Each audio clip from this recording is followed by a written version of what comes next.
Então, vamos lá. O que que eu vou fazer primeiro, tá? Eu estou partindo do princípio aqui que todo mundo tem ali uma continha AWS, tá? Então, espero que vocês tenham uma continha. Se não tem, depois a gente dá um jeito aqui de, de colocar, tá bom? Eu só deixei mudo aí seu microfone por enquanto, Ted, para não vazar ruído, tá bom? Então, vou colocar aqui AWS Console, né?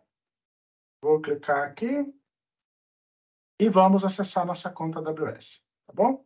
Aqui, quem não tem, tem a opção de criar uma conta gratuita, mas eu vou partir do princípio que vocês já tenham. É claro que depois dá para a gente explorar um pouco mais isso. Vou fazer meu login aqui na minha conta. Depois eu troco de câmeras aqui. Deixa eu fazer um logout aqui, gente, que eu já estava logado e ele acabou saindo direto e parece que é mágica, né? E não é. Deixa eu mandar fazer o login aqui de novo. Tem mais alguém aqui, deixa eu aceitar aqui.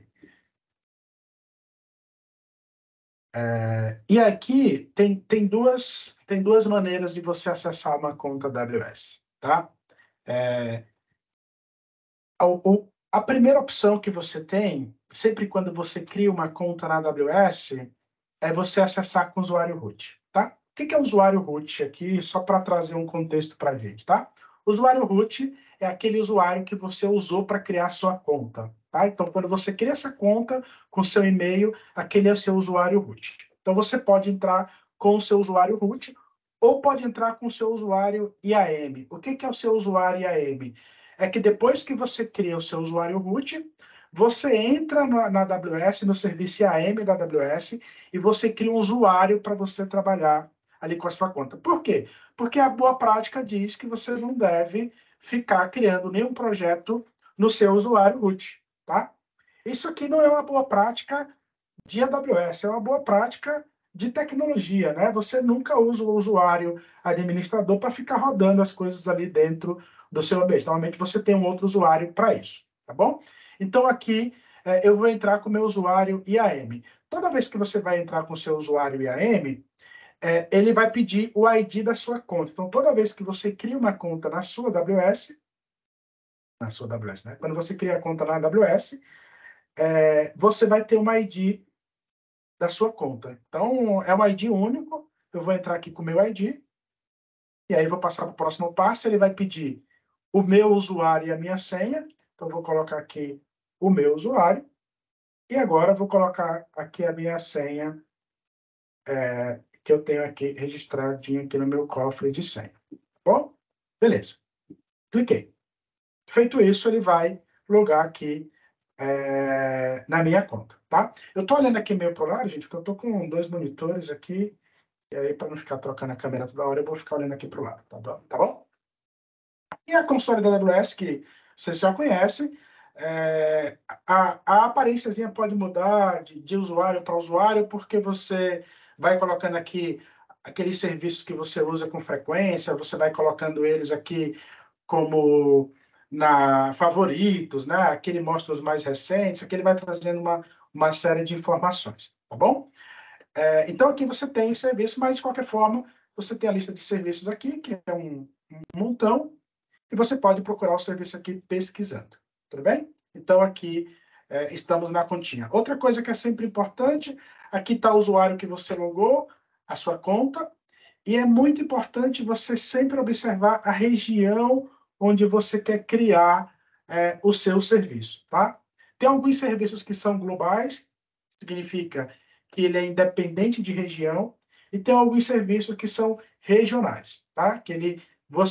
Se você quer ir numa região e você estiver logado em outra região, você não vai ver aquela aplicação, aquele serviço disponível do jeito que você criou, tá? E aqui tem todas as regiões que a AWS disponibiliza. Tem a região de São Paulo, cada região tem uma identificaçãozinha aqui, e tem aqui a região de São Paulo. A região de São Paulo é uma das mais caras que tem, então, obviamente, eu não vou usar aqui, eu vou usar a Norte Virgínia, por alguns motivos. Norte Virgínia tem um custo mais baixo, e também é onde geralmente é a primeira região onde a AWS lança seus serviços, tá bom? É claro que se você está fazendo um projeto e aquele seu projeto ele segue alguma legislação específica que impede que você coloque os seus dados em outra região, isso é um fator que você deve levar em consideração aqui, tá? Então, o exemplo que a gente tinha aqui é quando foi lançada ali a LGPD, tinha algumas coisas que a gente não podia colocar fora do Brasil. Então, hoje a gente já não tem tanto esse problema, mas é um ponto aqui de atenção para vocês, tá bom? Só trazendo aqui algumas informações. Vou continuar aqui como Norte Virgínia. O meu aqui, como eu uso bastante Redshift, ele já está aqui como uma solução favoritada para mim. Está aqui também como uma solução recente que eu usei, mas eu poderia simplesmente buscar por aqui, tá bom? E aí você escolhe a opção que você quiser. Quando você clica aqui nessa estrelinha, você está favoritando, o que significa que ele vai colocar o serviço aqui no menu inicial para ficar mais fácil o seu acesso. Então, você favorita aquilo que você usa com mais frequência. Tudo bem? Vou clicar aqui.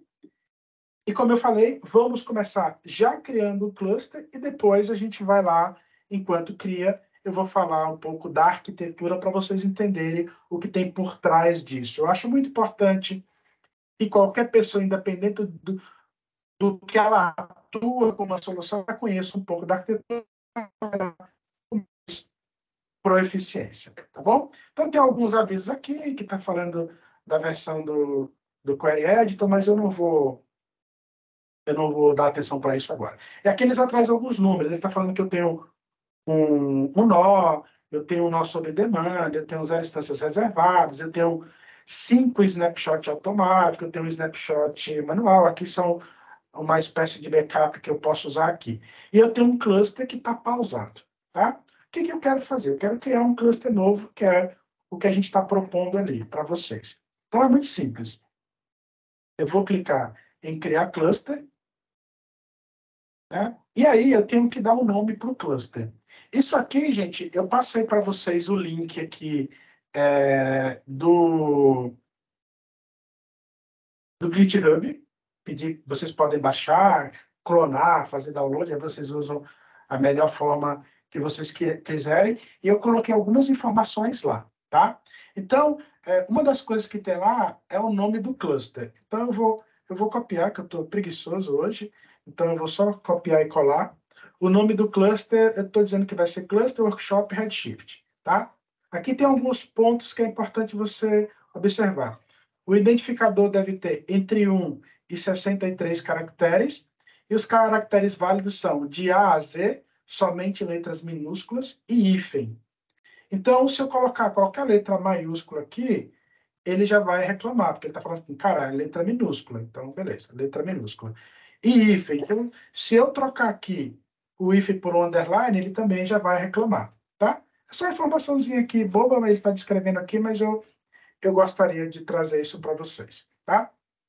Há duas maneiras de você escolher o tamanho do seu cluster. A primeira maneira é você escolher, no caso, eu escolher, eu digo o tamanho, o nó que eu quero, ou eu pedir ajuda para o Redshift. Quando eu peço ajuda, ele traz algumas informações que eu vou passando para ele. Tá? Eu posso dizer qual é a estimativa de espaço que eu preciso, eu posso dizer se meus dados são baseados em tempo ou não, eu posso dizer quanto tempo eu quero manter esses dados no meu ambiente, quantos meses você consulta os dados com frequência. Então, ele traz algumas informações que te auxilia na montagem desse ambiente, tá? Ou simplesmente fala assim, cara, eu quero escolher tudo isso do meu jeito. Então, eu vou nessa primeira opção. Eu confesso que eu gosto muito da segunda, tá? Mas eu vou começar na primeira. Aqui tem um item importante aqui, tá? Você percebe que ele tem aqui, ó, tipo de nó, e ele dá uma informação. Quando você clica aqui, ele traz algumas informações aqui sobre a questão do nó, tá? O nó, ele é uma composição do cluster. Depois, quando eu falar de arquitetura, vocês vão entender um pouco mais o que é o nó. Esse nó aqui, o que ele é de fato? Ele é uma máquina que o Redshift vai ter no cluster, tá? É uma máquina, tá? Então, quando a gente pensa em cluster, a gente está pensando no conjunto de máquinas que se conectam, né, através de uma rede aqui de alta performance. Então, nós estamos falando aqui de um nó, uma máquina com poder computacional e faz parte de um grupo de máquinas, tá? Tentando resumir, é isso. E aqui, ele dá alguns tipos de máquina. A máquina, ela tem CPU, tem memória e tem disco, tá? Então, aqui tem alguns tipos. Ele vai dizer aqui, ó, se você escolher essa RA3 4X Large, você vai ter a capacidade de armazenar até 128 terabytes por nó, tá? Cada nó dessa máquina vai comportar 128 terabytes, tá bom? Ele tem 12 vCPUs de terceira geração, tá? E, Eliésio, quanto é que eu vou pagar por esta máquina? Você vai pagar 3,26 centavos de dólares por hora, tá? Esse é o valor dessa máquina. Mas tem uma outra máquina aqui que custa 1,86 centavos de dólar. Mas perceba que a capacidade dela já é um pouco menor. São apenas 4 teras. E aí ele vai mudando de acordo com o tipo de máquina. Eu vou escolher essa máquina aqui, ó, que é uma DC2 Large. E aqui tem um ponto importante para trazer para vocês, tá? Quando você cria uma conta na AWS, você tem a opção de utilizar o Redshift gratuitamente por 2 meses, tá? Mas isso, se você criou aquela conta é nova, você nunca usou o Redshift. Uma vez que você criar o seu primeiro Redshift, a partir da próxima vez, você já não tem mais direito a usar a opção gratuita. Acabou aquele prazo ali do gratuito, se você criar um próximo cluster, já vai ser cobrado de vocês. E aí, como é que eu sei isso? Cara, isso aqui não é o Eliésio que está dizendo, é a AWS, tá? A AWS, deixa eu colocar aqui, é o Free Tier. É a AWS que está falando isso para a gente, não é o Eliésio, tá? Então, basta você colocar Free Tier AWS, ele vai ter essa página aqui, tá? Vou mandar ela aqui no chat para vocês. Detalhe, tá, gente? Eu estou falando aqui de Redshift, mas esse conceito de recurso gratuito por um período, ele se aplica a vários serviços da AWS, tá bom? Então, vamos lá. Aqui ele vai dizer, ele tem alguns tipos de gratuidade. Tem um período que é teste gratuito, tem 12 meses gratuito ou sempre gratuito. Cara, eu vou querer sempre o gratuito, né? Seria o ideal. Mas aqui não é para todo o serviço, tá? É por categoria de serviço. Então, vamos aqui. Vamos aqui achar o Redshift, tá? Vou achar aqui o Redshift. E ele fala aqui, ó, Redshift gratuito para avaliação por 2 meses. Mas você precisa respeitar aqui algumas regras, cumprir algumas regras, tá? Então, imagina assim, para você usar o Redshift gratuito aqui por 2 meses, primeiro, a sua conta tem que ser nova, no sentido de que você nunca usou o Redshift antes nessa conta, nunca habilitou ele. Aí, quando você habilitar a primeira vez, você pode criar o de teste por 2 meses e você tem que criar um Redshift com a máquina do tipo DC2 Large. Esse é o tipo de máquina que diz que o seu Redshift vai ser gratuito. Se você escolher qualquer outro tipo de máquina, não importa se sua conta é a primeira vez que você está usando o Redshift. Você deixou de cumprir a regra. Não é que você não possa usar outro não. Você pode. Mas no modelo de gratuidade tem que ser esse tipo de nó. Tudo bem? E aí, é o que eu vou usar aqui. O meu não vai ser gratuito, porque eu já criei cluster aqui umas 30 vezes, então automaticamente eu não vou ter um cluster gratuito. Vou colocar aqui, eu vou ter um nó, ele fala assim, ó, para esse tipo de nó, você pode ter até 32 nós. Cara, eu posso criar um cluster com até 32 máquinas, tá? É um cluster bastante interessante, tá?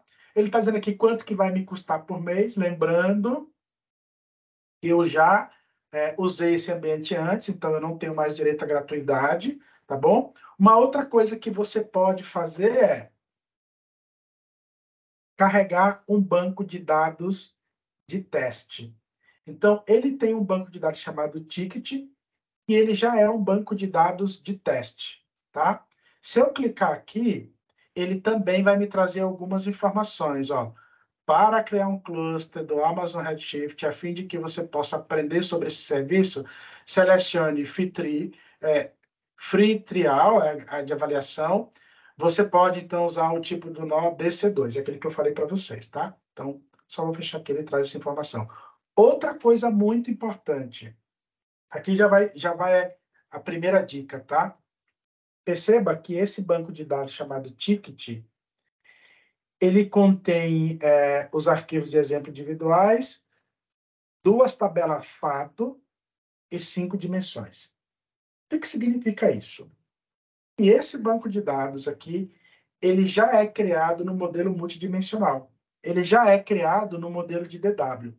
E aqui, gente, é um dos erros mais comuns que eu vejo acontecer. As pessoas criam um ambiente de Redshift, que é um banco voltado para DW, sem fazer nenhuma modelagem e começa a reclamar que o banco não está performático. Cara, você está usando um DW, você tem que modelar. Ele é feito para DW. Ele não é. A gente vai ver a documentação falando de banco transacional, mas não caiu nessa. Ele é um DW. Se você não fez um modelo voltado para DW, ele não vai ter o desempenho que você espera, tá? Então, esse é um ponto importante. Então, vamos lá, só revisando. Coloquei o nome, escolhi o tipo de máquina, escolhi quantos nó eu quero, ele deu um resumo aqui de quanto isso vai me custar por mês. E aqui eu vou colocar o nome do usuário, tá? Eu vou colocar aqui que eu deixei tudo já prontinho. E A16 é o nome aqui do meu ambiente e vou colocar a minha senha, tá? Esse aqui, gente, é o usuário administrador do banco de dados. É o sysadmin lá do Oracle, tá? Eu esqueci qual que é do SQL Server. Acho que é sysadmin também, não sei. SysDBA e sysadmin. SysDBA e sysadmin, pronto. O cara vai ficando velho e vai esquecendo o que a vida pregressa. Beleza? Esse é o primeiro ponto. Aqui tem outro ponto muito importante, gente. Você precisa associar uma função IAM, uma rule IAM, ao seu cluster para que você consiga fazer algumas coisas. O que é o IAM? É um sistema para você fazer toda a parte de gerenciamento e controle de acesso aos serviços da AWS. E aqui é um ponto muito interessante da AWS, tá? E é característica da cloud específico aqui, eu vou falar especificamente da AWS, que é dificilmente você consegue fazer as coisas num único serviço. Você tem que fazer uma composição de vários serviços para que você chegue na arquitetura ideal que vocês precisam. Então, quando vocês trabalharem com a AWS e você vê um desenho de arquitetura da AWS, você vai ver que tem sempre vários componentes conversando, porque você nunca consegue resolver as coisas com um componente só. Então, aqui, uma recomendação é que a gente crie uma função, uma role IAM para a gente atachar ao nosso cluster, tá? Eu posso fazer de duas formas. Eu posso criar essa função IAM já de largada, primeiro, ou eu posso criar ela aqui, tá? O que eu vou fazer? A gente precisa atachar ela aqui. Então, eu vou criar essa função já agora. Como que eu vou fazer? Eu tenho aqui o IAM, eu vou clicar com o botão direito, vou abrir uma outra aba, tá? E vou deixar aqui a parte do cluster me esperando. Vou vir para cá. Tomara que eu não perca aqui depois, dar um refresh aqui, tá? Então, o que eu vou fazer aqui?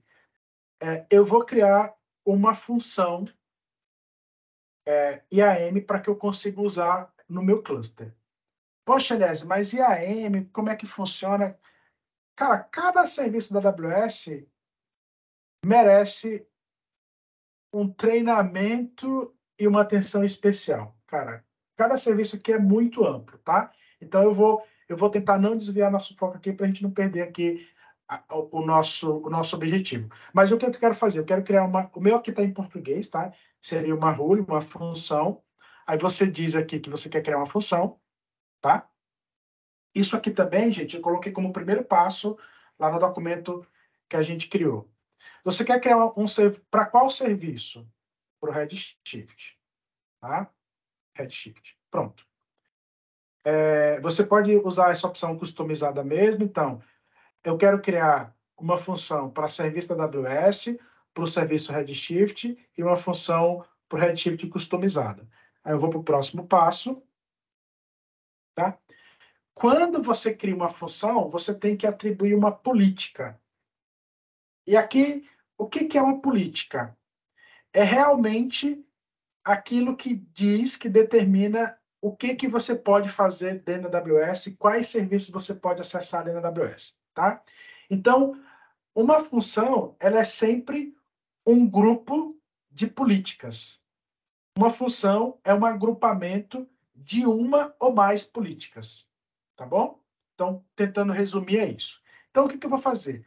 A AWS, ela agora, para o Redshift, ela está indicando uma função aqui específica, que também está no documento, e eu vou procurar ela aqui.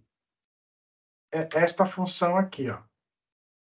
Amazon Redshift ao Command Full Access. Então, eu vou selecionar essa função, vou avançar. Qual que é o nome da rule que eu quero usar?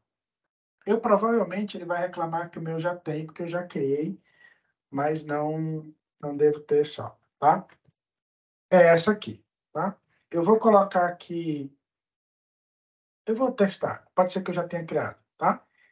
E aí, ok, eu vou criar esta função, nessa função eu vou atribuir esta política e vou mandar criar. Ó, ele fala que a função já existe. Eu vou colocar o underline V2 aqui, tá? Só para garantir, só para mostrar como é que cria. Beleza, ele criou a função, ok? Se eu pesquisar aqui pela função, ele vai achar, ó, essa aqui eu criei agora e a outra que eu já tinha, tá? Beleza, criou a função. Gente, a ordem aqui, vocês podem primeiro criar a função e depois ir criar o cluster, não tem problema, a ordem não vai influenciar em nada. Ou você pode também criar todo o cluster e depois adicionar a função lá, tá? A rule lá, não tem problema, a rule, tá?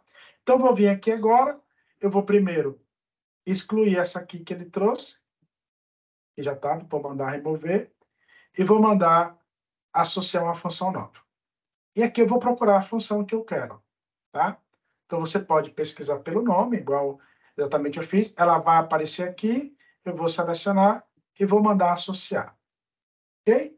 Depois que ela apareceu aqui, você seleciona ela e você manda definir ela como padrão. Essa é a padrão. Tá? O que é isso, gente? O Redshift, ele precisa se comunicar com outros serviços da AWS. E para que ele se comunique com outros serviços da AWS, ele tem que estar com essas permissões liberadas.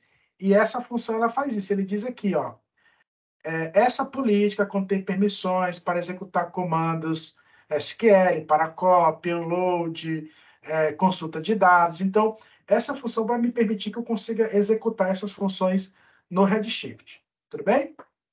Aqui ele traz algumas configurações de redes que a gente pode alterar. Você pode deixar padrão, que ele já deixa tudo configurado para você, ou você pode clicar aqui e fazer as alterações que você precisa. Para o nosso caso aqui, eu vou deixar como default. E aí, passando a limpo aqui, nós colocamos o nome, nós definimos o tipo, nós determinamos a quantidade de nós dissemos para ele que queremos que ele crie um banco de dados de teste. Esse banco vai ter 2 tabelas do tipo fato e 5 tabelas do tipo dimensão. Eu disse qual é o usuário que eu quero usar para acessar o meu banco. Eu disse qual que é a senha que eu quero trabalhar. Eu criei uma rule e associei aqui ao meu cluster. E agora eu vou mandar criar o meu cluster. Você tendo preenchido isso tudo de maneira correta, ele começa a criar o cluster. Está aqui, ele está criando o nosso cluster. E aí, enquanto ele cria o nosso cluster, vamos entender um pouco aqui como que funciona a arquitetura do Redshift. Tudo bem? Pessoal, e tá aberto aí para perguntas, tá? Qualquer coisa vocês podem ir perguntando aqui que eu vou buscando responder vocês, tá? Não tem... Se tiverem dúvida aí, podem falar, que não tem problema. Deixa eu achar aqui. Eu vou pegar o link aqui que eu já deixei salvo aqui para mostrar para vocês, tá? Esse material inteiro, link, tudo que eu estou colocando aqui, está lá no Git, tá? Então, quem não pegou o Git, pega lá o Git. De qualquer forma, eu vou compartilhar aqui com vocês de novo, tá bom? Então, vamos lá. Vou substituir isso aqui.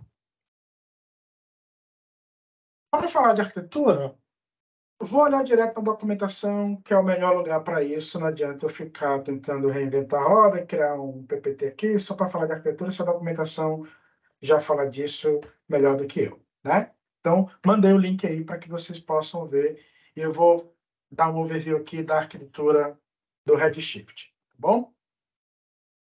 Aqui, ele vai explicando o que é cada componente, tá bom? Mas eu vou dar uma pincelada e depois a gente passa aqui por cima de cada componente, aproveitando aqui que o nosso cluster está em processo de criação, deve durar aí aproximadamente uns 10 minutos, tá? Então, vamos olhar aqui para dentro desse quadradinho aqui azul. Aqui, ele tem dois tipos de Redshift. Ele tem o Redshift Serverless. O Redshift Serverless é uma opção de Redshift onde você não precisa mais escolher o tipo de nó. Aquele DC2 que a gente escolheu lá, você não precisa fazer isso. A AWS gerencia tudo isso para você. Toda vez que você pensar num serviço do tipo serverless, significa que você vai pagar pelo tempo de processamento, pelo tempo de uso, tá? E você não precisa se preocupar em escolher máquina, tamanho de máquina, nada disso. A AWS gerencia isso para você. A AWS tem vários serviços do tipo serverless. Redshift é um, ela lançou agora, não foi exatamente agora, mas tem o EMR serverless. A das primeiras coisas que ela trouxe foi Lambda, então tem uma série de serviços serverless, tá? Que você automaticamente não precisa se preocupar com a parte de infraestrutura, isso já fica muito mais encapsulado. Então, aqui é o Redshift Serverless. Nós estamos trabalhando sobre o Redshift provisionado, né? Que é esse que você escolhe o tipo de máquina, que você vê a quantidade de CPU, a quantidade de memória. Isso é o Redshift provisionado. Então, é este aqui que nós estamos trabalhando. Então, quando você tem um cluster, o que ele tem? Ele tem uma máquina que a gente chama de lead node, ou NOR leader, né?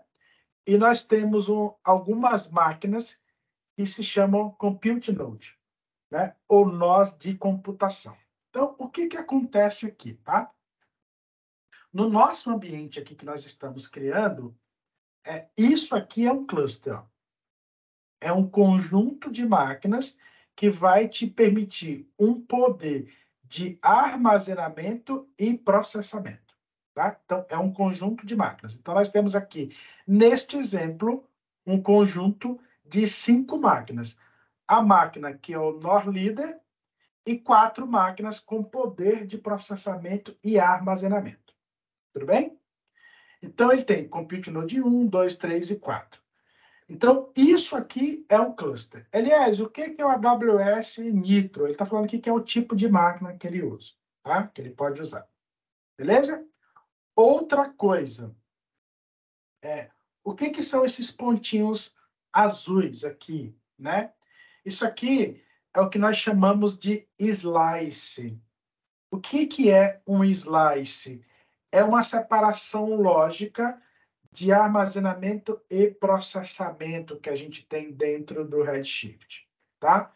Então, além de você ter a divisão máquina a máquina, internamente naquela máquina tem uma divisão lógica, onde ele separa, por exemplo, essa máquina aqui tem 2 slices. É como se ele dividisse em 2 partes essa máquina, tentando simplificar para vocês. Então, é como ela tivesse uma quantidade de CPU aqui e uma quantidade de CPU aqui do lado, tá? Então, ela divide o poder de processamento. Mas ele vai falando aqui. E aqui tem a máquina, aplicativos de cliente.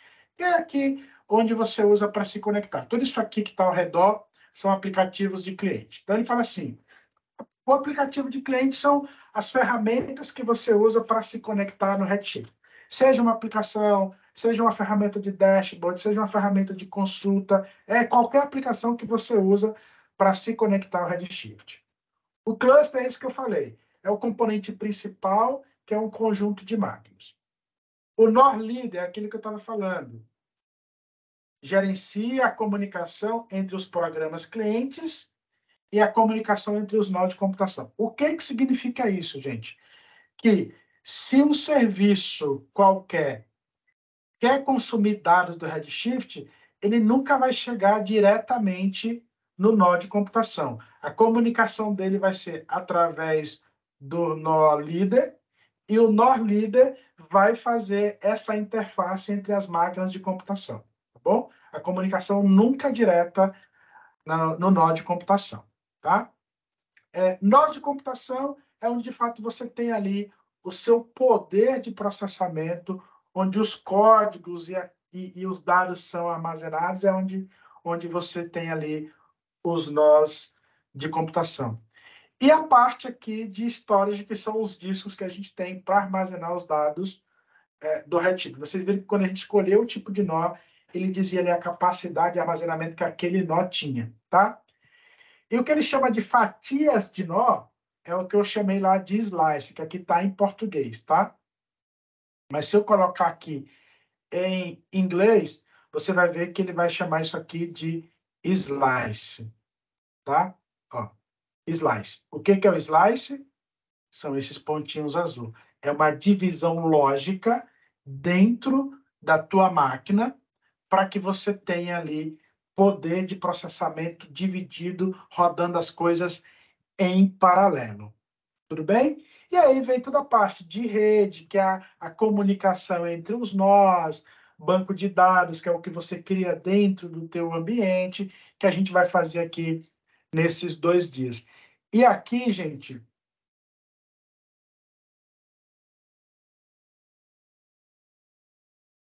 assim, ó, o Amazon Redshift é um sistema de gerenciamento de banco de dados relacional RDBMS.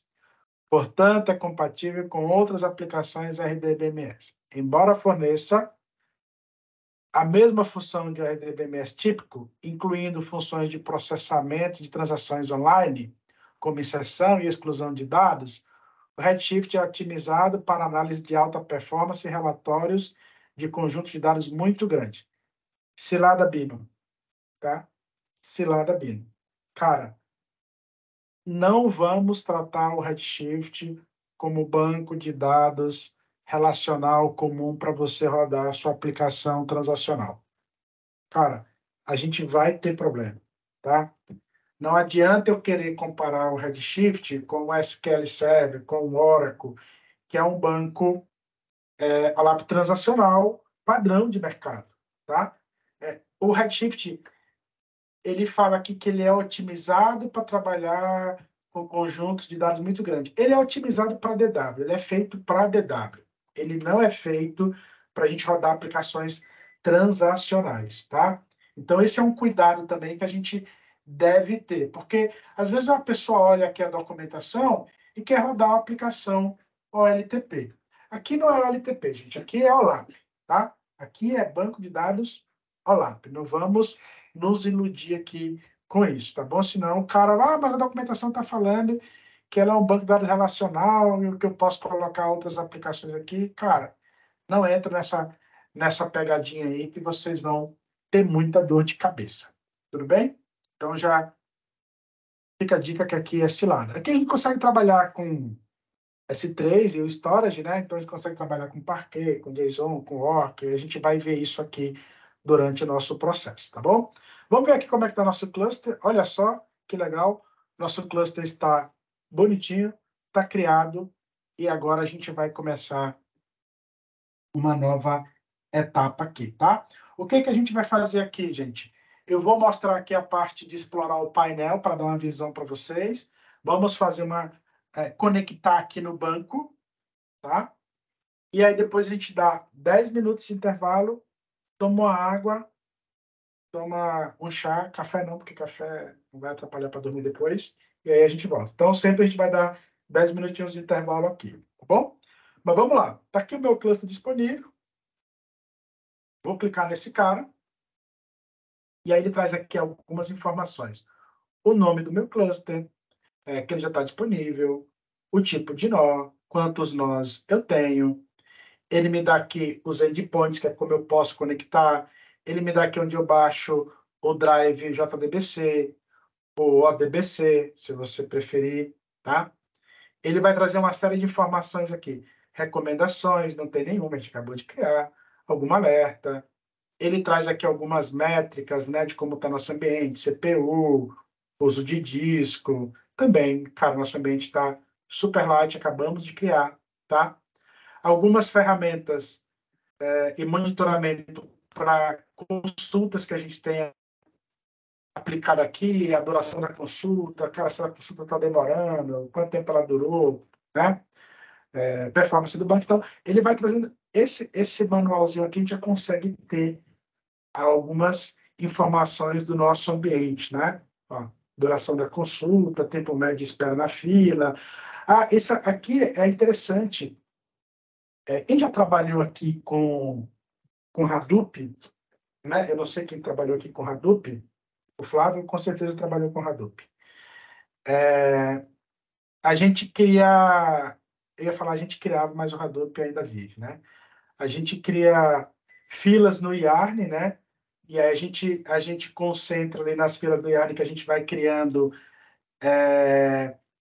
uma capacidade de CPU memória de acordo com a fila. Então, você dedica, dá prioridade para uma fila ou para outra, para que você tenha no misture o que é produção, com o que é dia a dia. Então, você faz um gerenciamento de filas ali no Yarn para você fazer um controle de consumo ali do teu ambiente Hadoop. Aqui no Redshift, você tem uma opção como essa. Você cria filas onde você determina prioridades do que você está executando, o que você quer dar mais prioridade.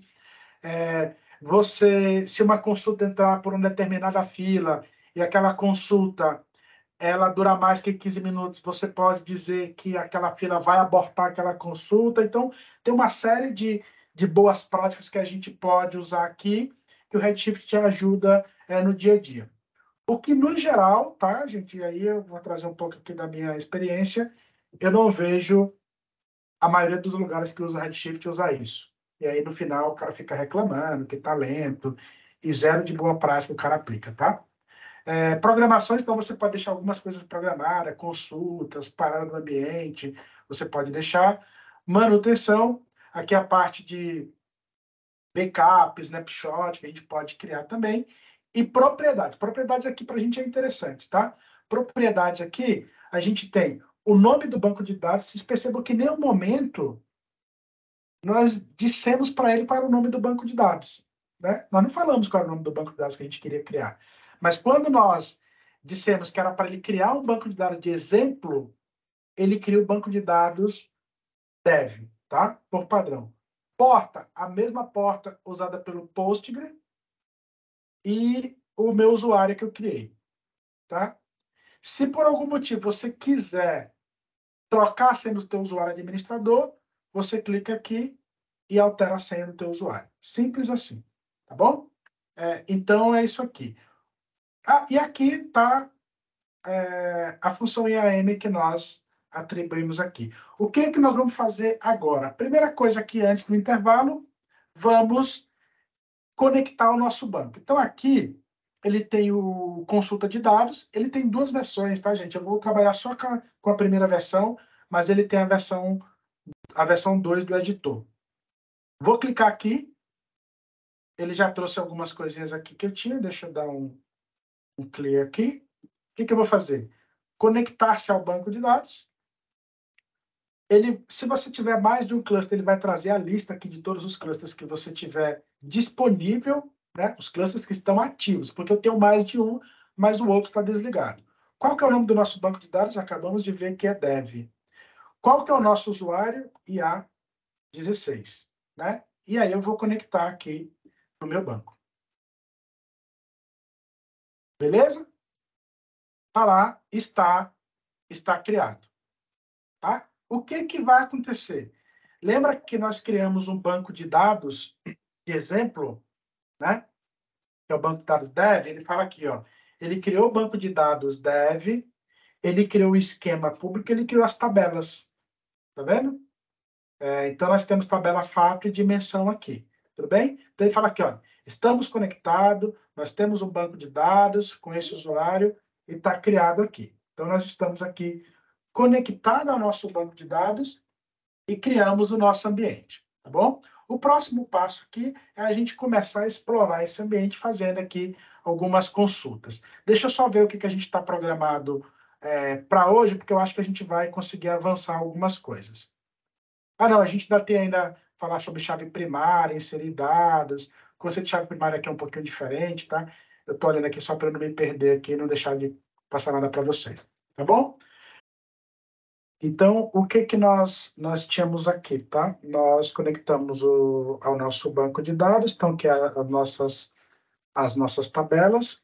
Se você clicar aqui nessa setinha, ele vai mostrando para a gente aqui quais são as colunas que compõem aquela tabela, tá bom? Então, temos aqui.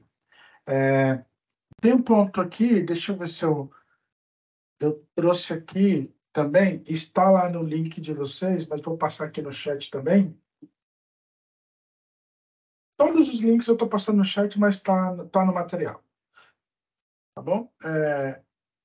Que é o link que fala desse banco de dados de exemplo que a gente tem. Tá? Então, aqui ele fala um pouco desse banco de exemplo que a gente tem aqui. Tá bom? Então, caso você queira conhecer um pouco mais, né? Tem algumas consultas aqui de exemplo. Se você quiser saber de uma tabela específica, quais são as colunas, as características, você clica aqui, ele vai abrir, ele vai mostrar o que, que tem, vai descrever o que, que é. Então, o banco de exemplo que você tem está aqui. É claro que é muito importante que você, quando for trabalhar com banco de dados, você conheça o máximo de características daquele banco. Tá bom?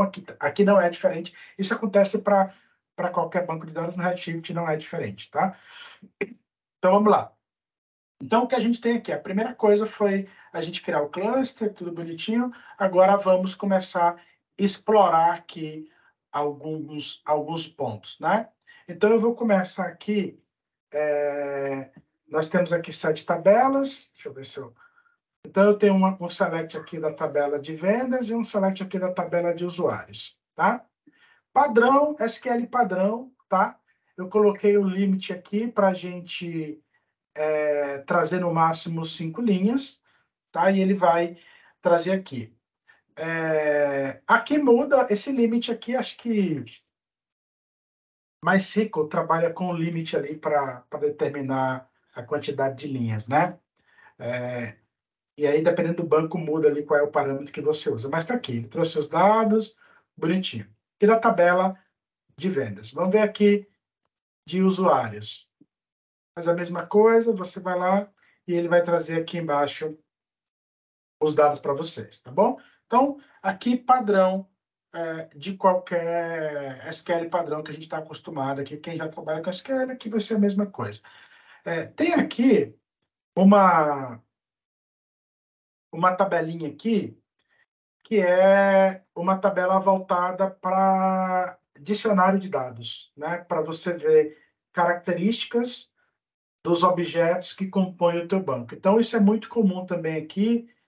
Quem está acostumado a trabalhar com banco de dados sabe que, no geral, tem algumas tabelas, algumas views ali nos bancos de dados para você pegar informações sobre as tuas bases. Então, por exemplo, alguns são tabelas, outros são views, igualzinho a outros bancos de dados, e aqui é o teu dicionário de dados onde você vai coletar informações aqui do teu ambiente. Então, por exemplo, se eu disser para ele aqui, ó, eu fiz um outro select aqui.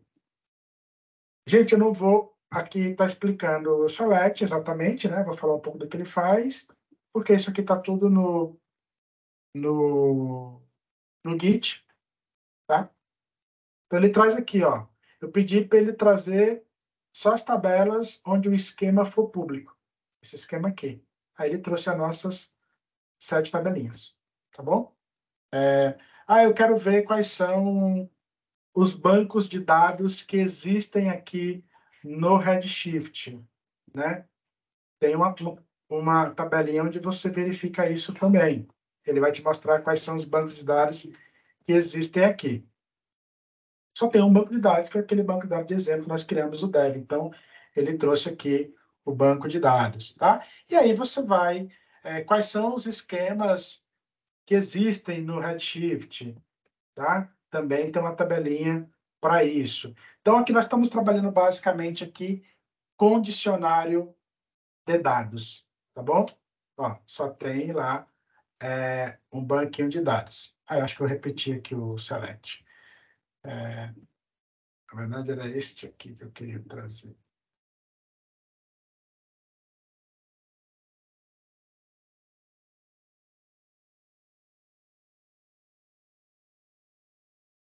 Então, a gente consegue aqui... aliás, eu queria ver só as colunas específicas, tal. Também tem. Muito parecido com o que a gente encontra em outros bancos de dados, tá, gente? Dicionário de dados para você fazer consultas e entender como que é composto os objetos daquele ambiente, tá bom? Então, aqui ele trouxe por coluna. Eu pedi para ele mostrar aqui, ó. Deixa eu trazer aqui os filtros, né? Eu falei assim, ó. Aqui é para eu pegar quais são as colunas, né? Mas eu falei assim, ó, eu quero só do banco de dados dev, só da tabela sales. Aí ele me trouxe quais são as colunas que compõem a tabela sales do esquema público do banco de dados dev, tá? Então, isso aí o que a gente tem, tá? Uma recomendação que eu passo é a gente olhar o guia de desenvolvimento do banco, tá? Do Redshift. Cara, eu sempre vou me basear na documentação do fornecedor, tá? O cara que criou, vamos imaginar que ele é o cara que tem o domínio daquele, então eu sempre vou na documentação, eu olho o manual, eu leio, eu estudo, vou lá entender, vou ler cara, como é que resolve isso, como é que faz aquilo, porque se você não lê o manual, você não vai entender as características daquele produto. É um manual um tanto grandinho, não tem só um, tem alguns. Tem o do desenvolvedor, tem o do administrador, e aí você tem manuais diferentes. Ao total, nós estamos falando, acho que, sei lá, mais de 2.000 e poucas páginas. Só que já dá quase 2.000, né? E aí, cara, a gente tem que ir lá, bater cabeça, olhar, ler, entender. E é sempre a recomendação que eu passo, olhar aqui o material do fornecedor, tá? Aí, mas aqui a gente deixa para vocês fazerem isso em outro momento. Uma outra coisa importante é a gente trabalhar aqui com o conceito, entender como é que funciona o conceito aqui de chave primária e chave estrangeira. A gente está acostumado em alguns bancos de dados que quando você trabalha com chave primária, chave estrangeira, ele garante a unicidade do dado, né? Ele procura já criar índice de forma automática.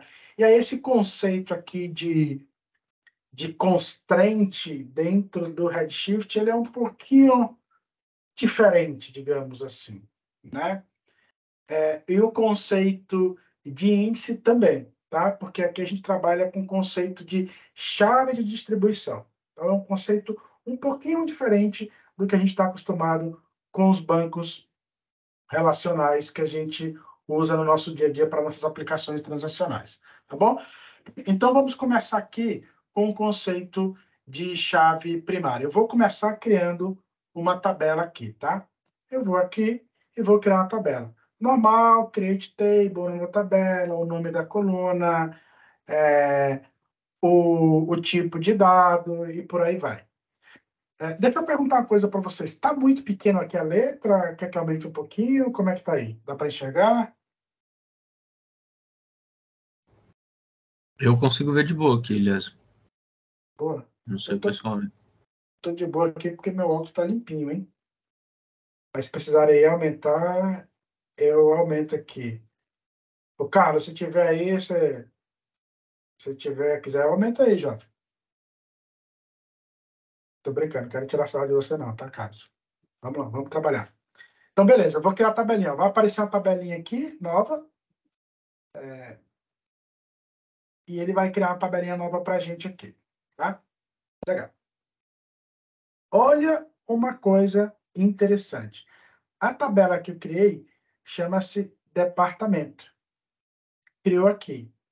E a coluna que eu coloquei chave primária, ele automaticamente ele cria como se fosse uma tabela, mas não é, ele cria só uma referenciazinha para ela aqui. Ele está falando assim, ó, que a tabela departamento tem a primária key, ID departamento. Ele só destaca ali, tá?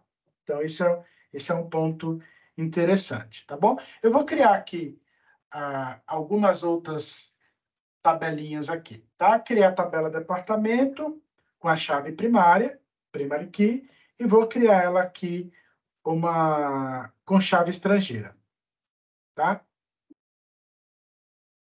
Beleza, criar a tabelinha aqui com chave estrangeira. Okay? Que foi a tabela de usuário. Eu já tinha o user aqui, mas está em inglês, e criei um outro usuário aqui em português, tá bom? Aí ele fez a mesma coisa, ó. A tabela de usuário também tem a chave primária, e ele fala assim, ó, a tabela usuário tem uma primária aqui, que é a ID usuário, tá bom? Então, ele sempre sai trazendo essa identificação aqui para a gente, tá?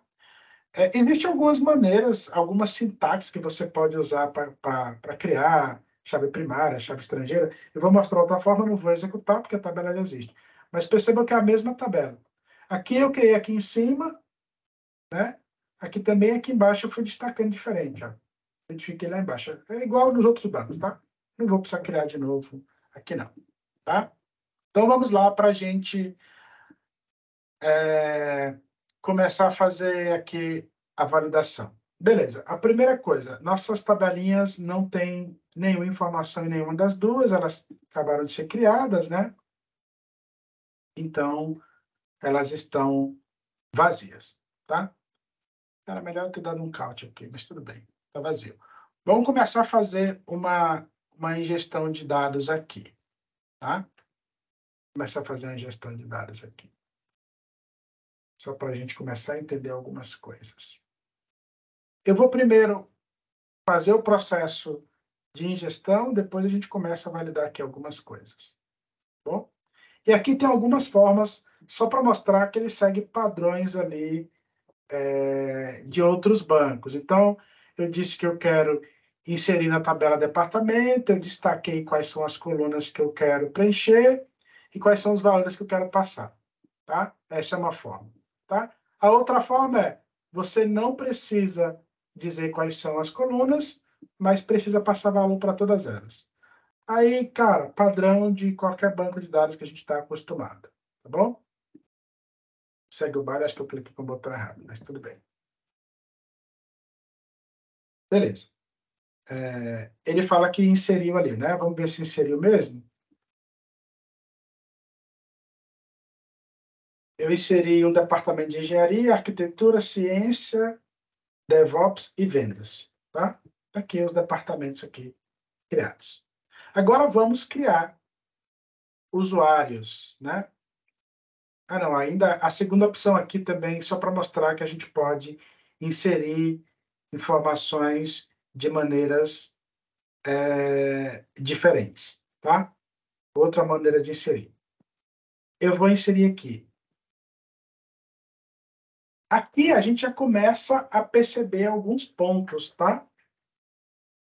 Se a gente está trabalhando em outro banco de dados, que a gente está mais acostumado ali, Oracle, por exemplo, eu já teria um erro aqui nesse insert. Por quê? Porque eu estou repetindo informações dentro de colunas que são chave primárias. E automaticamente, se eu estou falando de um Oracle, por exemplo, quando eu crio uma chave primária, ela tem uma constraint dizendo que aquela coluna ela só aceita valores únicos. E aí, o que, que tem aqui? Aqui eu inseri o ID 1, aqui eu inseri o ID 1, aqui eu inseri o ID 1, aqui eu inseri 3, 3. Então, assim, cara, aqui eu estou infringindo uma constraint, né? Porque quando eu crio uma chave primária em outro banco de dados, ela cria uma constraint automaticamente. Só que o Redshift aqui, cara, ele está andando para a nossa constraint, tá? O conceito aqui de chave primária no Redshift é uma, sei lá, acho que até coloquei aqui cara, como se fosse uma formalidade, digamos assim. Na prática, né, não tem nenhum tipo de restrição, tá? Não tem nenhum tipo de restrição. Ele não usa isso com o conceito que a gente está acostumado, tá bom? Então, esse é o primeiro ponto. Então, chave primária aqui, chave estrangeira, cara, os princípios são outros, tá bom? Então, mas beleza, aliás, legal. Então, a gente inseriu aqui o usuário, a gente viu que é uma bagunça.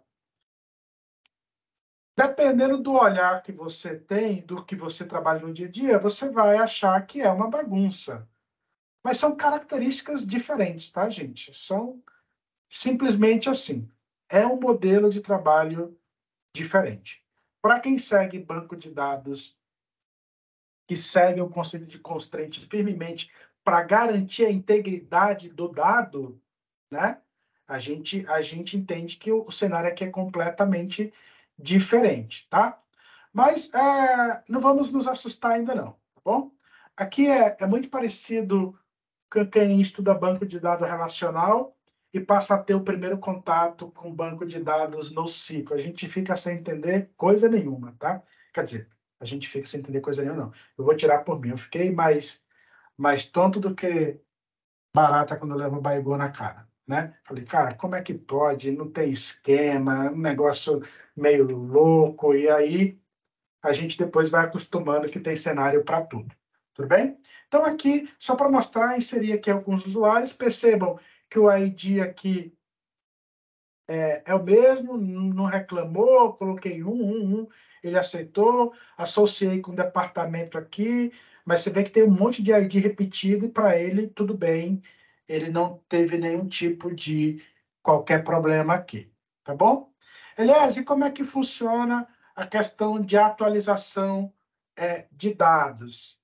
A mesma coisa que em outros bancos de dados, update, a tabela, a coluna que você quer alterar, o novo resultado, o ERE, tá, gente? O ERE é importante, né? O ERE é sempre importante no update, no delete, né? Então, o EREzinho aqui e o dado que você quer alterar, tá? Segue o mesmo fluxo que a gente já está acostumado. Aliás, se eu quiser alterar mais de uma coluna ao mesmo tempo, mesma regrinha, coluna primeira, coluna 1, o valor, a segunda coluna separada por vírgula, o valor, vida que segue, tá? Normalzinho, como a gente está acostumado aqui com outros bancos de dados, não tem muita diferença aqui. Tudo bem? Aqui só para deixar claro que a gente segue um padrão aqui de SQL próximo ali do que seria um padrão ANSI, tá? O que é importante aqui, tá? Quando a gente fala de chave primária e chave estrangeira, ele não usa exatamente para fazer o conceito de constraint, mas ele usa ali nos processos de plano de execução. Então, para isso, ele acaba sendo importante, mas ele não é usado para validação de constraint, tá? Mas aí vamos fazer o seguinte, ó. A gente estava falando agora há pouco de dicionário de dados.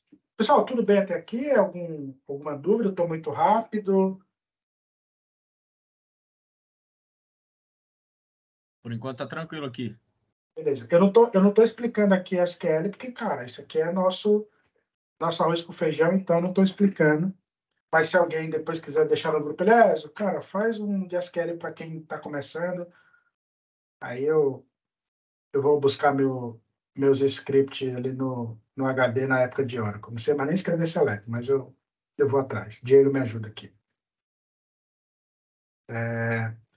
Beleza? Aqui as constraints, tá? Ó, lembra lá, dicionário de dados, tabelinha de constraints. Ele fala assim, quais são as constraints que existem. Você tem na tabela usuário, você tem duas constraints, tá? Uma foreign key e uma primary key.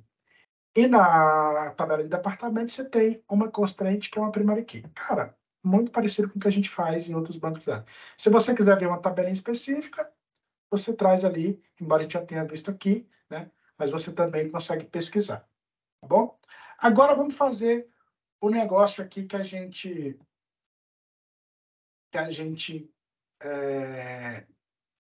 para mostrar aqui um pouco do que a gente teria de constraint. Em outros bancos de dados, se você tem uma tabela, como é a tabela de departamento, com um departamento que está relacionado à tabela de usuário, você também ia inferir uma constraint, né?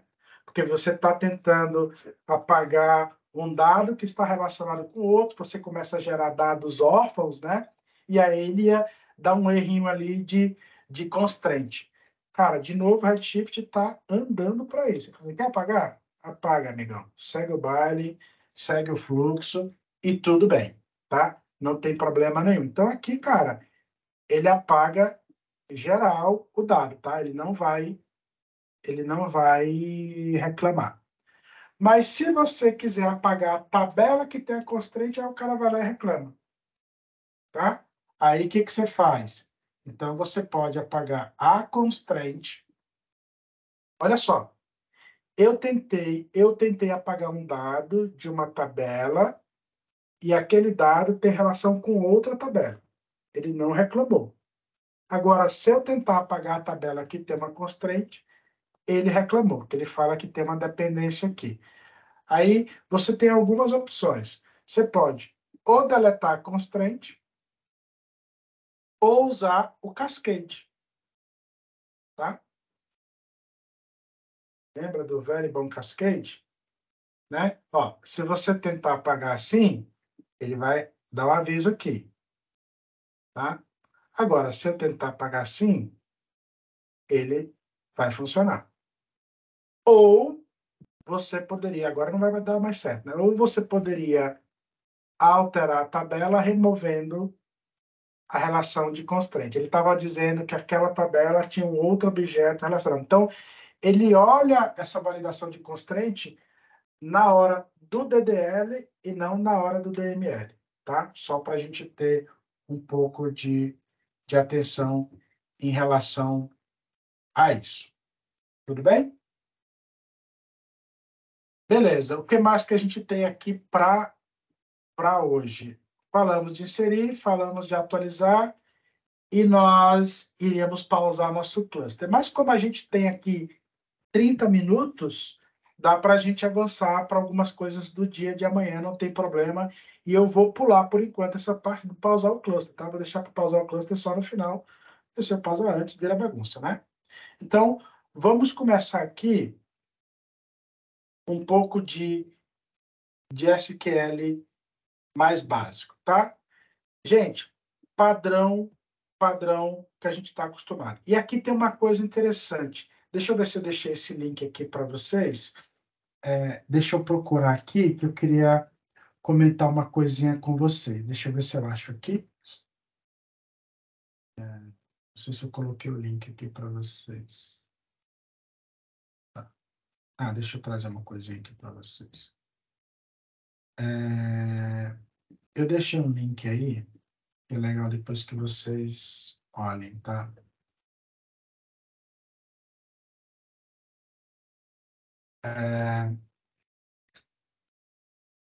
As 10 melhores técnicas para ajuste de desempenho para o Redshift. Cara, isso é bem legal a gente olhar isso, tá? Porque eu percebo muita gente que tem alguns probleminhas de Redshift. Eu tô com uma unidade nossa que a gente está justamente fazendo uma série de ajustes ali no Redshift, porque as coisas foram criadas ali mais na força da vontade do que na técnica. E aí agora a gente está fazendo todo um trabalho aqui de reorganizar esse ambiente, tá? E aqui eu sempre estou buscando aqui o que a própria AWS recomenda de boas práticas, tá? Então, essa é uma diquinha que vale vocês depois darem uma olhada, e quem já estiver trabalhando com Redshift, ou quem estiver pensando em trabalhar, porque se a gente começa a aplicar as boas práticas antes de começar, a gente evita dor de cabeça depois, né? E, além da dor de cabeça, a gente evita gasto de dinheiro desnecessário. Porque quando nós estamos trabalhando com cloud, a fatura ela só chega no fim do mês, tá? Então, se a gente não fez um bom uso ali daquilo que a gente tem, no fim do mês a gente pode tomar um sustozinho ali com a nossa fatura, e a ideia é a gente evitar isso, tá? Então, aqui tem algumas boas práticas, tá? Que vale a gente dar uma revisada. Lembra do conceito lá de slice que eu falei? É legal. Então, ele vai... Chave de distribuição, isso aqui é muito importante a gente ver, porque ajuda bastante, atrapalha não, ajuda bastante na questão de desempenho. Então, tem aqui 10 dicas de boas práticas que a gente pode usar no nosso ambiente de Redshift.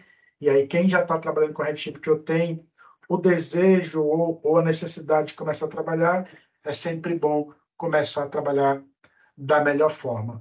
Uma outra coisa que eu sempre recomendo, cara, é seguir o blog da AWS, tá? O blog da AWS, cara, sempre tem artigos muito bons. No geral, são casos reais e mostra como você implementar alguma coisa. E tem de diversos temas. Então, por exemplo, ele tem aqui como copiar dados do Azure Bubble Story para o S3. Cara, é como que eu pego o dado de uma cloud da Microsoft e trago para a cloud da AWS.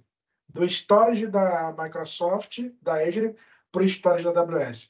Então, aqui, se você vai lá e você clica, ele vai estar aqui, ele mostra como fez, ele tem arquitetura, dependendo do que você faz. Às vezes, eles deixam aqui o link para você pegar o CloudFormation, para você fazer isso aqui, ó. Então, perceba que ele tem aqui código-fonte, tá vendo? Então, isso é legal. Muita coisa está pronta ali, você pega, você testa, você valida e, às vezes, resolve um problema seu. Cara, e no geral é bem documentado, tá bem passo a passo. É uma coisa que eu gosto bastante de olhar. Então, a gente tem isso aqui, mas, por exemplo, a gente tem um tema aqui que ele está falando já de IA generativa, que é a grande discussão do momento, é o que se está falando no momento, é a IA generativa. Então, cara, já tem um artigo aqui falando com boas práticas, então recomendo muito que vocês acompanhem aqui o blog da AWS. Aí tem, cara, em português, tem em inglês, tem em chinês, é melhor evitar, né? Mas tem aqui em vários idiomas. Ah, mas está em inglês. Cara, Google Tradutor e vida que segue, tá? Ah, não, inglês para mim é tranquilo. Ah, então, de boa, vida que segue. Então, eu recomendo sempre que a gente use isso aqui, tá bom? Mas vamos lá. Voltando aqui. Nós vamos falar aqui de consultas aqui SQL, tá? Um ponto importante aqui, gente, o Redshift, ele é baseado em Postgres, tá? Mas nem tudo que você faz no Postgres você vai conseguir fazer aqui. Então, isso é um ponto importante. Então, tem algumas coisas que você faz no Postgres que aqui é um pouquinho diferente. Mas, às vezes, você quer fazer alguma coisa, não achou alguma coisa ali mostrando a AWS, vai no material do Postgres, olha, valida e testa aqui, que às vezes funciona, boa parte funciona. Então, cara, eu quero fazer um select trazendo só os meses de janeiro. Igualzinho. Mesma coisa, select padrão, todas as operações básicas que vocês usam em outros bancos de dados, os operadores ali, AND, ou, é tudo igual, não tem diferença nenhuma, tá? Então, as funções de agregação, cara, funcionam igualzinho, cara, a mesma coisa, operadores matemáticos iguais, tá? Então, padrão ANSI aqui para essas, padrão SQL aqui, padrão ANSI para essas coisas, né? SAM, AVG, igualzinho, tá? Tudo muito parecido, tá? A mesma coisa. Aqui eu estava usando somente o L e END, né? Aqui, where e end, exatamente igual você usa em outro banco de dados. Então, eu sempre acho assim, cara, se a galera sabe escrever SQL, cara, faz qualquer coisa. Cara, depois que a gente faz SQL, aprendeu a escrever SQL, você aprende a fazer qualquer coisa. Ah, aliás, eu queria trabalhar com Spark, mas, cara, eu ainda não sou bom de Python, de Scala. Cara, SQL, cara. Spark tem uma lib lá que você consegue escrever muita coisa SQL. Entra, se familiariza e vai andando. Tá? Então, assim, tem muita coisa que a gente resolve com SQL. Tá? Então, vale a pena aqui vocês explorarem isso. Tá bom? Eu vou passar mais umas coisinhas aqui para vocês não ficarem só vendo aqui eu copiar código SQL. Ou, tá? Mesma regra. Eliésio, qual é a ordem de prioridade aqui? Ou, end? Cara, é a mesma padrão de qualquer outro banco de dados. O que tem procedência de execução? Não sei se vocês já estudaram isso ali, de procedência de execução nos operadores lógicos de um banco de dados. Segue a mesma regra, tá? Não tem prioridade de execução nos operadores matemáticos, né? O que executa primeiro, que você coloca entre parênteses. Em banco de dados segue a mesma regra, quando você fala de where com ou e end ali junto, segue a mesma regra. E você pode usar aqui, tá? Então fiquem tranquilos aqui que segue o mesmo padrão. Outro operador que a gente usa bastante aqui, pelo menos eu usava muito, que é o operador in, tá? Baixo dos panos ali, no plano de execução, ele vai executar ali um ou, né? Mas, beleza. Não vamos discutir aqui, não vamos fazer polêmica. Funciona também, tá bom? Mesma coisa. Fala aí, Rodrigo. Mesma coisa. Tá parecendo um radialista aí com esse microfone, hein?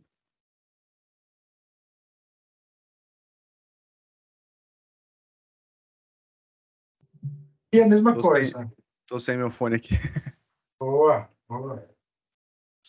Tá só comendo fast food aí nos Estados Unidos, né? Aqui, galera, anotem a mesma regra, tá? Então, o que a gente usava ali no SQL padrão e outros bancos de dados, aqui é a mesma coisa, tá?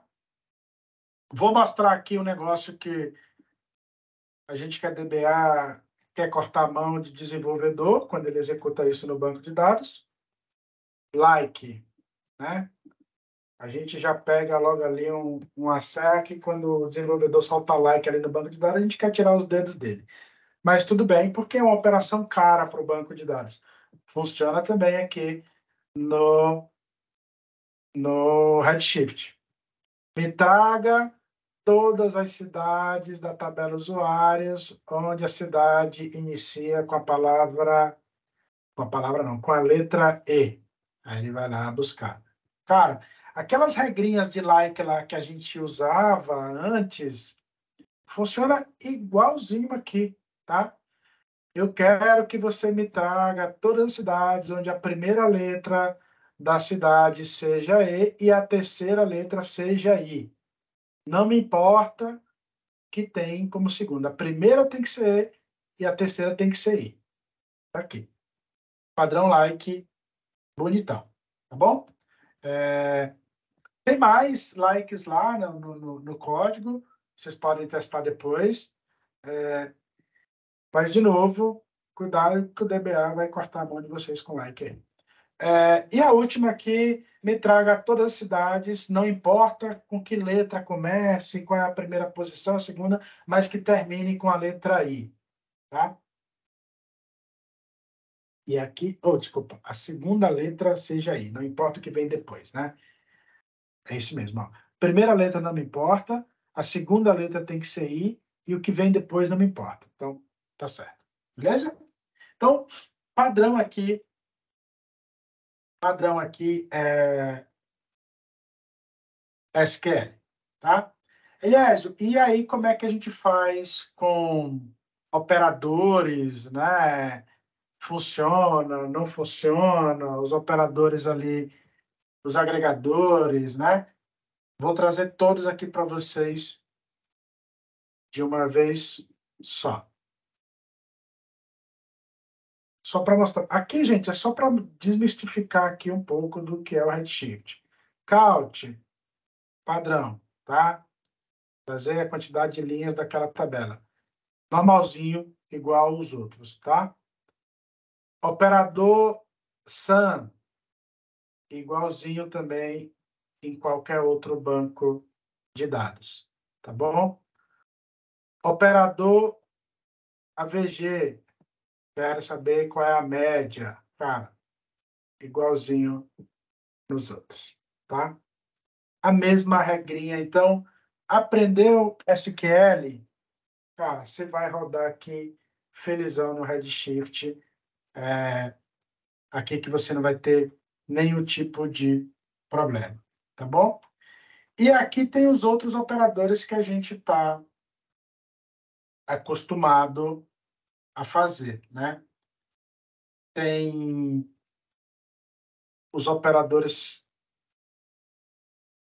de agregação, né? Max, min, bonitão, normal, igual nos outros. Então, eu pedi para ele trazer ali. Opa, qual foi a coluna que não existe? Eu acho que aí de departamento, a tabela de ceias.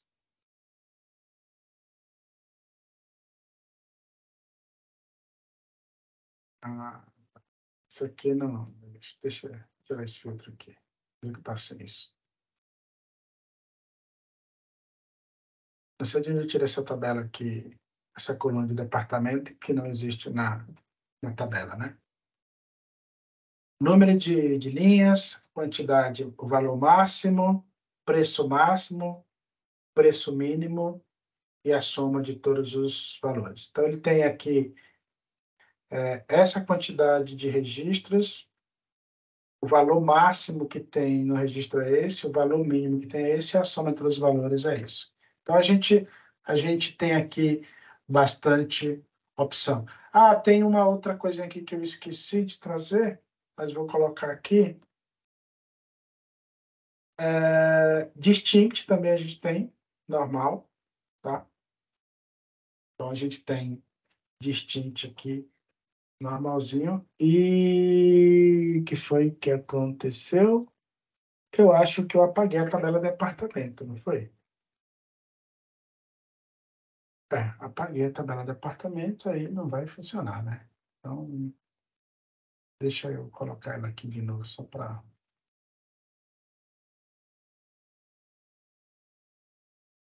Eu apaguei a tabela de apartamento, mas a gente está falando de constraint, né? Eu fui lá e dei um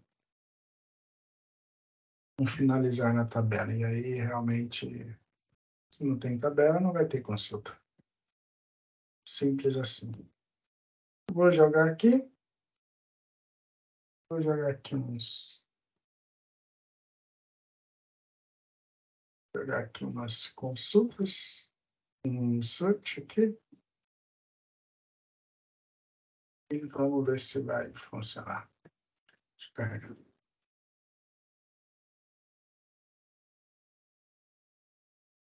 Departamento, nome departamento. Deixa eu ver aqui na minha tabela. Nome departamento.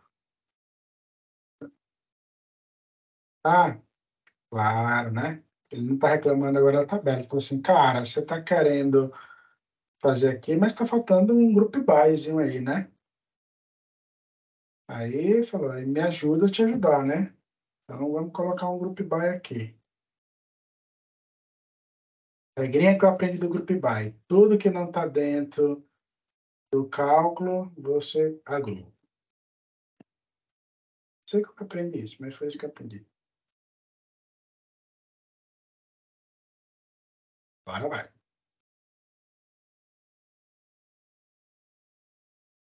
Beleza. Trouxe lá os dados agrupados, de forma distinta, né? Deixa eu ver se tem alguma coisa repetida aqui, senão não tinha nada repetido, né? Então ia trazer distinto de qualquer forma. Mas se eu fizer aqui, se eu der um outro insert aqui, com os mesmos dados, fazer um outro insert aqui. Aí agora a gente vai ter dados repetidos, né? Tipo, engenharia, deixa eu colocar aqui um outro número. Arquitetura de dados, vou colocar aqui outro número. E vamos, ciência está 3, deixa eu colocar aqui.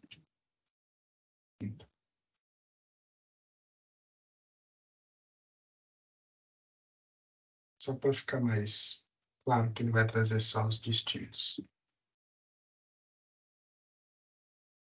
Tá bom que a gente já usou aqui um group by aqui e bonitão funcionou. Tá? Então, a parte de SQL aqui, ela é toda similar ao que a gente tem aqui em outros bancos de dados, tá bom? Aqui, gente, a gente já chegou até aqui, ó, tá? Por quê?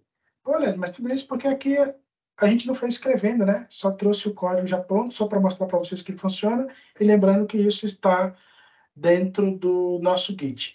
Cara, o barato começa aqui, cara. Isso aqui começa a ficar divertido, né? Criar usuário no banco, liberar acesso a tabelas que já existem, criar um banco de dados novo, fazer cópia de um bucket S3 de arquivo que está no bucket para no Redshift. Aí começa a ficar mais gostosinho a brincadeira, né? Então, eu vou deixar isso para amanhã, senão a gente não vai ter nada para falar amanhã, vocês vão entrar aqui só para ver minha cara. Então, amanhã a gente mata esses pontos aqui. Então, amanhã a gente vai criar bucket, a gente vai copiar arquivo para dentro desse bucket e a gente vai fazer a ingestão de dados, que é pegar arquivos que estão no bucket e levar eles para dentro da tabela usando o comando copy do Redshift, tá bom? É isso que a gente vai fazer amanhã, tá? A gente está sempre marcando aqui 2 horas aqui, mas, cara, 15 minutos, eu não tenho nenhum diretor aqui, coordenador, para ficar no meu ouvido falando que tem que terminar 9 horas da noite, nem vocês, então estamos light. Amanhã a gente continua com esse tema. Eu vou...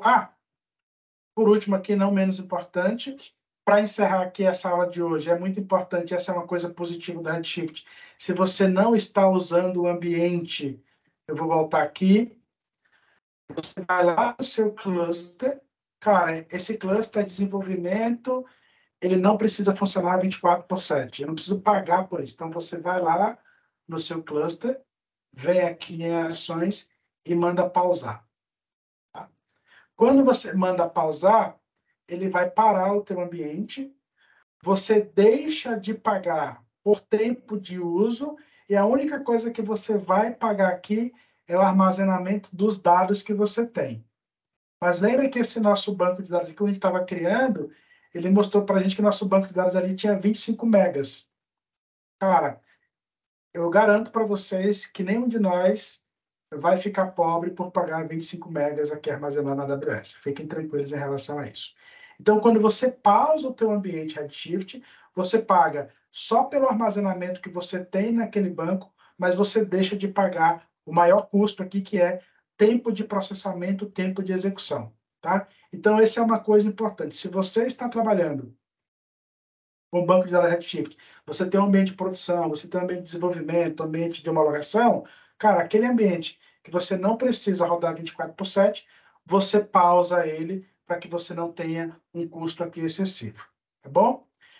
Gente, vou parar o vídeo por aqui, vou parar aqui a gravação, porque depois que eu paro a gravação eu posso falar bobagem. Deixa eu dar uma pausa aqui.